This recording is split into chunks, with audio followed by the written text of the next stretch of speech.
everyone, and welcome to another episode of Math with Dr. War. It's the end of semester and everyone is prepping for finals. So last week I gave this review sheet to my students, which is what we would call a sample departmental final. And some of them did it and some of them probably did not even look at it, but it is your departmental final where you have 25 written questions, and I'm going to complete all 25, but not in this video. I'm only going to do 10. The next video I'm going to do the other 10, and then I'll do a video with the last 5. And this should help you as you review for finals. Your finals are at the end of the month. I think it's around the 17th and the 19th. So as you are reviewing and you can't remember how to solve a problem, you can jump here and you get a little synopsis. So let's begin. Okay, our first problem we have to solve, and we're solving an equation. You see the equal sign. They're saying solve for v, and you have f equals mv plus r over k. Now because this equation have all letters, this is what we call a literal equation. So it's just an equation that's made up of all variables. So I noticed that on the right hand side I have a fraction, so I'm going to try to make my whole equation a fraction. So to make f a fraction, I'm going to put it over 1. And then I have the mv plus r over k. Now whenever we have a fraction equaling a fraction, to eliminate the fraction we will cross multiply, and so that's what I'm going to do. F times k will give me fk equals 1 times mv plus r will be mv plus r. And then always remember who you're solving for. I'm solving for v, so I'm going to put a box around the v. Now, because I want to get v by itself, I must get rid of the m and the r. But which one goes first? It would be the r. Never touch who's next to your box first. So the r is added, so I'll do the opposite. I'm going to subtract r from both sides. Now here I can't actually subtract variables, so I'm just going to write a what we call a number sentence. Or we could call this a variable sentence. So this will be fk minus r equals to mv. Now the m and the v are connected by multiplication. The opposite of multiplication is division. So I would divide both sides by m. That cancels, and here's my answer. V equals fk minus r over m. You can leave your answer like this. It is fine. If you decide to rewrite your answer, please be careful. V equals, make sure that you have the correct variables and the correct signs so you get your answer. Okay, do not rearrange and then you lose points because your rearrangement is incorrect. That is fine. It's an equation. The left equals the right. There's no need to put the V on the left hand side. Question number 2, we're solving, but I notice right here my exponent is to the second power. That means you have a quadratic equation, and if you have a quadratic equation, to solve this we're going to have to factor, but before we factor it must equals to 0. It's not equals to 0, it's equals to 24. To make it equals to 0, I would have to minus 24 on both sides. Now remember, when you're writing your equation, it must be in order. X squared is first, plus 10x. The exponents must be in descending order, so x squared plus 10x minus 24 equals to 0. Once you get it equals to 0, we will now begin to factor. Now this is a trinomial, and remember, when I factor my trinomials, I like to use this x. So here this is negative 24 and this is 10. If you can't remember factoring, I did a couple of videos on factoring. Please check them out because I know factoring is the Achilles heel for many people. Here I have x, here is x. Now to get my factors, I read backwards. So I'm looking for, oh, before I do that, here my product is negative, and the only way to get a negative product is if one is positive and the other is negative. Okay, let's go back. So I'm looking for two numbers that when I multiply them I get 24, and when I subtract I get 10. If you don't know your times table that well, I tell students just start to list their factors. So I start with 1. 1 times 24 is 24, but if I subtract I get 23. No. Okay, 2. 2 times 12 is 24, and when I subtract, I get 10. Yay, that's the 10 I need. But my 10 must be positive. So remember from your rules of adding integers, we always keep the sign of the larger number, which means the 12 is going to go with the positive, and the 2 is going to go with the negative. So your factored form is x plus 12 times x minus 2 equals to 0. Please don't forget the equals to 0. And then we're going to set each factor to 0. X plus 12 equals to 0. X minus 2 equals to 0. This is a one-step equation. So if you want to, you can solve it. Subtract 12 on both sides. So you have x equals negative 12. A shortcut. Notice I'm putting a bubble around a negative 2. So I write x, and then what's the opposite of negative 2? It is positive 2, because that's the only way you're going to get 0. If you combine the negative and the positive of the same value. So always take the sign with you, negative 2. The opposite will be positive 2. If you're not comfortable doing it this way, go back to your original solving. So your answer here is x equals negative 12 or x equals positive 2. Okay, we have another solve, but I noticed that everything is raised to the first exponent, so this is a linear equation. So to solve this, we're going to have to get rid of the parentheses, so we're going to have to use the distribution law. I have 5x minus 3, take away, and then I have x minus 7 in parentheses equals to 2x plus 1. Now the 5 is positive. If your coefficient is positive, it's not going to do anything to the numbers. They're going to remain their same signage, whether they're positive or negative. So 5 times x is 5x. And 5 times negative 3 is still going to be negative 15. But when you have a negative, that will change a person. Okay, so this negative here is going to change everything in this parentheses to be to the opposite. Now, please remember there's an invisible 1 here. So when I distribute this negative 1 inside the parentheses, negative 1 times x is negative x. And the negative 1 multiplying the negative 7 will become a positive 7. So notice that this negative here changed everyone in the parentheses to the opposite. Over here, the coefficient 2 is positive, so when it multiplies everyone inside, they will remain positive. 2 times x is 2x, and 2 times 1 is 2. Now, on the left-hand side, I notice I have 4 terms, which means I'm going to have to combine my like terms, which will be the positive 5x, and always take the sign in front, and the negative x. And when the signs are different, we subtract, which will give me 4x, and keep the sign of the larger. The 5 is larger, so that will be a positive. I'm now going to combine my integers. So this is a negative 15 with a positive 7. And when the signs are different, I subtract, which gives me 8. And I keep the sign of the larger. So that's a negative 8 equals to 2x plus 2. Now, I went from having parentheses to variables on both sides, and notice that when I have my variables on the left and the right, I like to get rid of the one on the right first. So this is a positive 2x, so I'm going to minus 2x on both sides. Again, remember when the signs are different, you subtract, keep the sign the larger number. So this will be positive 2x. I'm going to bring down my negative 8. This is eliminated, and then what's left is 2. You don't need to write the plus sign. And then here, this is just a 2-step. We're solving for x, so I'm going to get rid of the 8. I'm going to add 8 to both sides. I have 2x equals to 10 because both of these are positive. And my final step, solving for x, I'm going to divide by 2, so x is 5.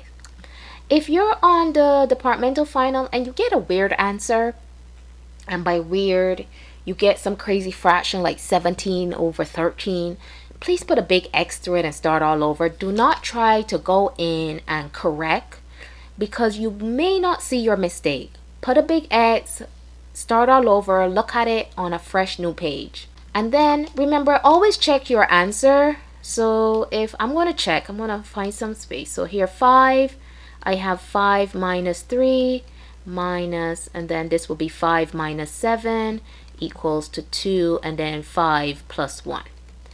So remember parentheses first. So 5 minus 3 is 2. Take away 5 minus 7 is negative 2 equals to 2. And then 5 plus 1 is 6. So on the right hand side, I know 2 times 6 is 12. So this is where I have to do all the hard work here. 5 times 2 is 10. Take away negative 2. And these become 10 plus 2, which equals to 12. And 12 equals to 12. So the left equals the right, so my answer is correct. On the departmental final, please check. You have 2 hours. So you can find some time to check. Or you can check after you finish the problem. I find students wait to the end to check, and then they only have like 10 minutes and they can't really check.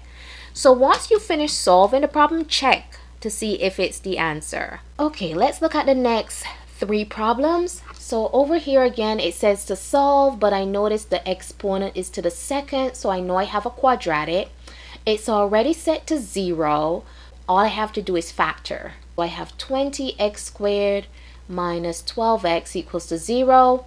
I notice I have a binomial, and whenever you have a binomial, which is just 2 terms, the only type of factoring you can do is GCF or dots. Now I know this isn't dots because 20 isn't perfect, so it would be GCF. So what number, greatest number that would divide 20 and 12 evenly? And that would be 4. And then x squared and x, always factor out the one with the smaller exponent. So my GCF is 4x. Notice I put that on the outside. And then to get what's in the parentheses, I divide. 20 divided by 4 is 5. X squared divided by x is x. 12 divided by 4 is 3. And then the x's cancel, equals to 0. Again, because it's a quadratic, you're going to set both factors to 0. So this will be 4x equals 0. And this will be 5x minus 3 equals to 0. Solving for x, I'm going to divide both sides by 4. So x equals to 0. Please do not tell me your answer is 0 over 4. 0 over 4 is 0. Please write x equals 0. Over here, solving for x, again, add 3 to both sides. You get 5x equals to 3. Solving for x, you divide both sides by 5. So x equals to 3 over 5.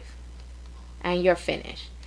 If you remember from class, we did that little fast simplification. So we wrote x equals, and remember here we did the opposite. So the opposite of negative 3 is positive 3, and this is our denominator. And then you get your answer really quickly, and you don't have to go through this. Okay, here it says factor completely. I notice I have 2 terms. So again, if you have 2 terms, GCF or dots. 18 isn't perfect, so which means I'm going to have to use GCF. Okay, what number would divide 18 and 50 evenly? And we want the greatest number, and that would be 2. So I have my 2 here, and this would leave me with 9y squared minus 25.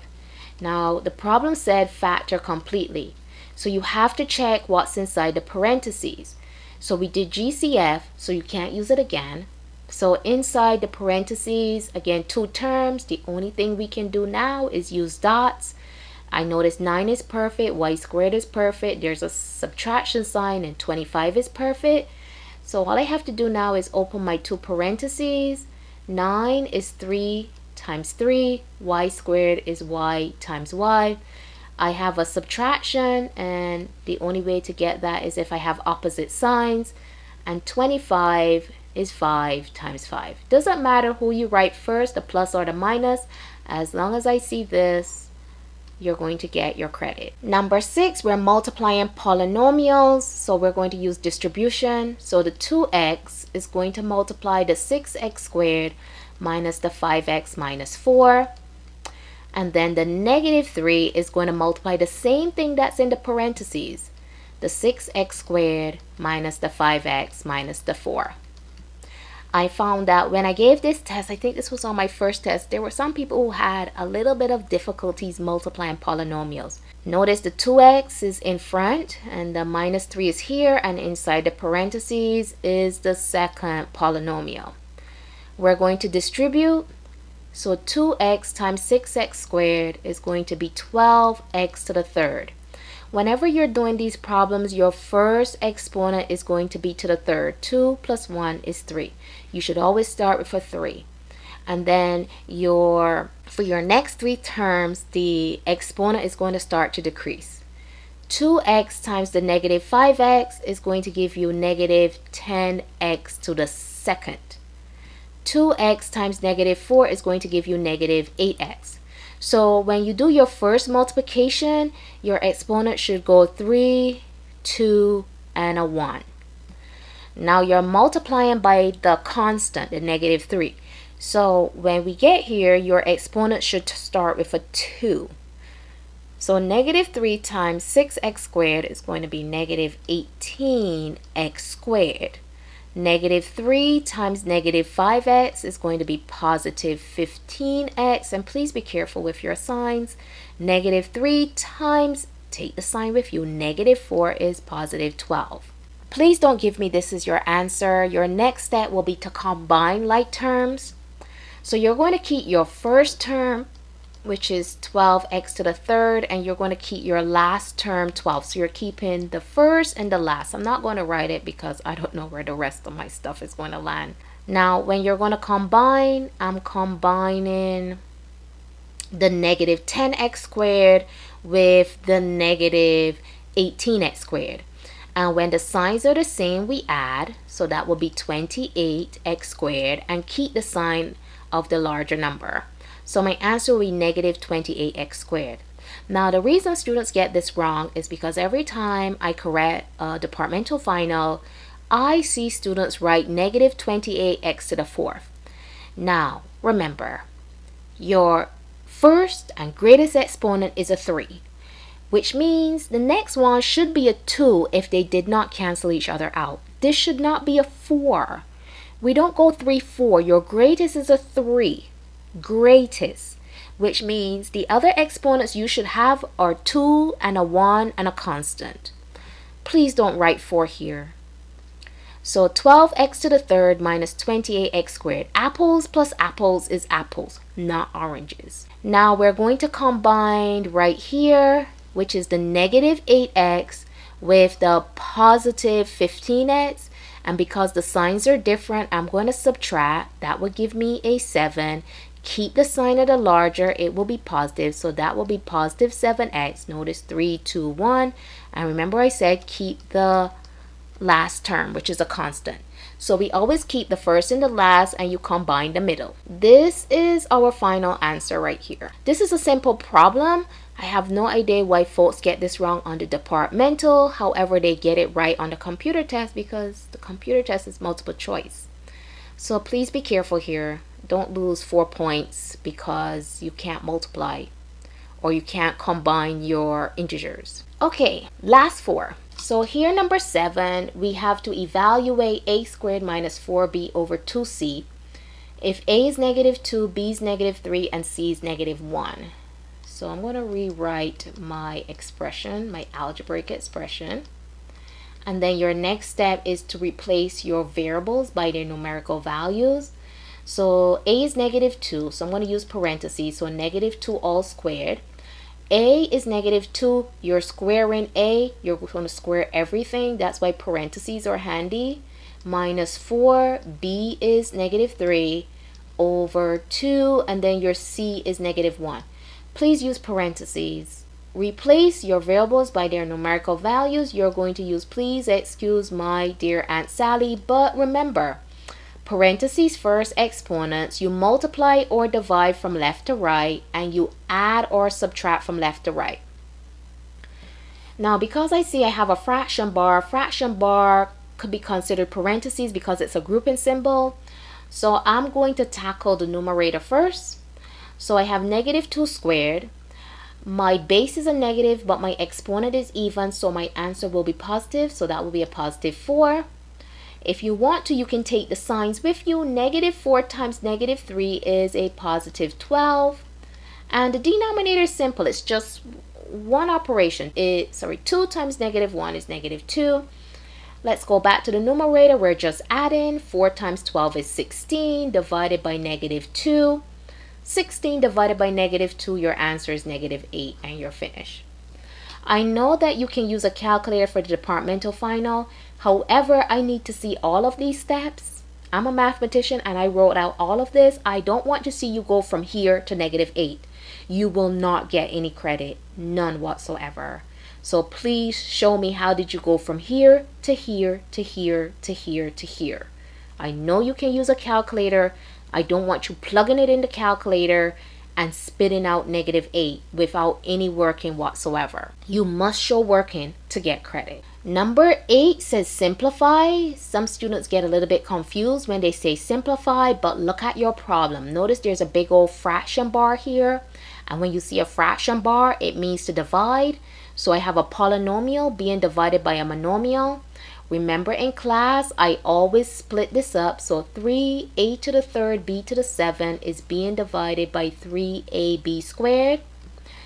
Negative 15 a squared b to the third c is being divided by 3ab squared. And then 9ab5 is being divided by 3ab squared. So I broke them up into individual monomials, and I'm going to start to divide. 6 divided by 3 is 2. A to the third divided by a is a to the second, because when the bases match and you're dividing, you keep your base and you subtract your exponents. B to the 7 divided by b squared is b to the 5th. Minus 15 divided by 3 is 5. A squared divided by a is a. B to the third divided by b squared is b. Notice c doesn't have a partner, so I'm going to keep the c. Plus 9 divided by 3 is 3. Okay, a divided by a cancels. B to the 5th divided by b to the 2nd is b to the 3rd. This is a very easy problem. However, every semester I get a majority of students getting this incorrect. So please split them individually and divide them. You want to pass this class. You don't want to repeat it. And you have 2 hours. So take your time. Number 9, check if x to the negative 2 is a solution. Now the only way to check this is to use substitution, because in class I did not show you how to solve a cubic equation equaling a quadratic equation. Wherever I see x, I'm going to replace it with negative 2. So this is negative 2 to the 3rd power minus 3 times negative 2. Take away 1 equals 3, which is multiplying negative 2 all squared, plus 5 times negative 2 minus 5. Okay, now my base is negative, but my exponent is odd, which means my answer is going to be negative. And if 2 multiplies itself 3 times, I get 8. So that's negative 8. Again, if you want to, take the sign with you. Negative 3 times negative 2 is positive 6. Take away 1 equals. Now last week I had a big problem here. I gave a problem like this and some students told me the answer was 36. Because they did 3 times negative 2 is negative 6 and then squared it. Remember, exponents is first, not multiplication. So I'm going to have to square negative 2 first, which gives me a positive 4. I'm going to write all of this back. So remember, parentheses first. We don't have any parentheses, so you have to do the exponents first. Now you're going to have to multiply. So 3 times 4 is 12, plus 5 times negative 2 is negative 10, minus 5. I'm going to write this back. Now again, be careful when you get here. You just have adding and subtracting, but the rule says you go from left to right. So negative 8 plus 6 is going to give me negative 2, where I have to take away 1. Okay, 12 plus negative 10 is a positive 2, and then I take away 5. Negative 2 minus 1 is negative 3. 2 take away 5 is negative 3. The left equals the right, so your answer is yes. It is a solution. Now remember, your left-hand side and your right-hand side must be identical to what I have on my answers in order for you to get credit. This problem with checking the solution is basically like number 7. you're just replacing the variable by its numerical value, and then you're using PEMDAS. The only thing different is that this one is an equation where you're looking at the left and the right, and number 7 was just an algebraic expression. An expression does not have an equal sign, an equation does. Okay, last one, number 10, it says to combine. Again, students get a little confused when they see this word combine, but look at what you have. You have 3 over 8 minus 7 over 10. So basically, you're subtracting fractions. This is what we call a rational expression because it's a fraction with a variable. And when you're subtracting fractions, you must find your LCD. So notice that in the denominator over here on the right, there's a variable. So we're going to keep that x. And we want to find the lowest common denominator for 8 and 10, and that would be 40. Okay, so this is 8, and I'm trying to change it to 40x. So if I'm trying to change 8 to 40, I need 5. And if I need to have an x, you're going to have to multiply by 5x.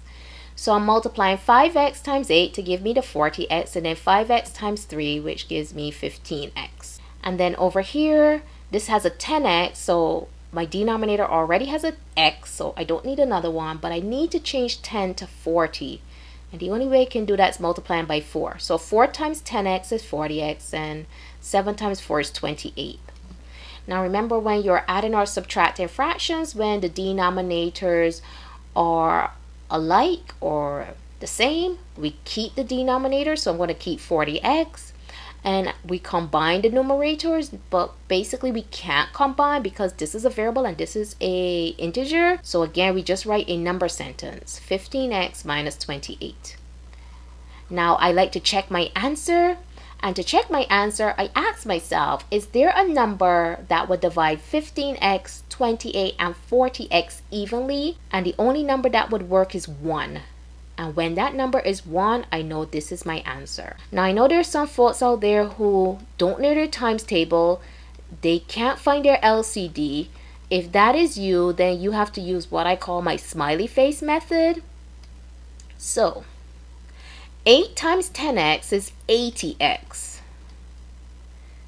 Over here, 10x times 3 is 30x. Minus, and then 8 times 7 is 56. Now, if you use this smiley face method, you're going to blow your numbers up really big. Please don't leave your answer as 30x minus 56 over 80x. You will not get any credit. Well, you may get credit, but you have to simplify. So if you do the smiley face method, your next step is, what number would divide 30, 56, and 80 evenly? And the answer is 2. So you have to go in and divide each of these by 2. 30x divided by 2 is 15x. Minus 56 divided by 2 is 28. 80x divided by 2 is 40x. So notice we got back the same thing with when we found the LCD. So as I said, this is the first 10. Hopefully you found this helpful. This can be a resource when you're studying for your finals, which will be in 2 weeks. So please review. Good luck on your final.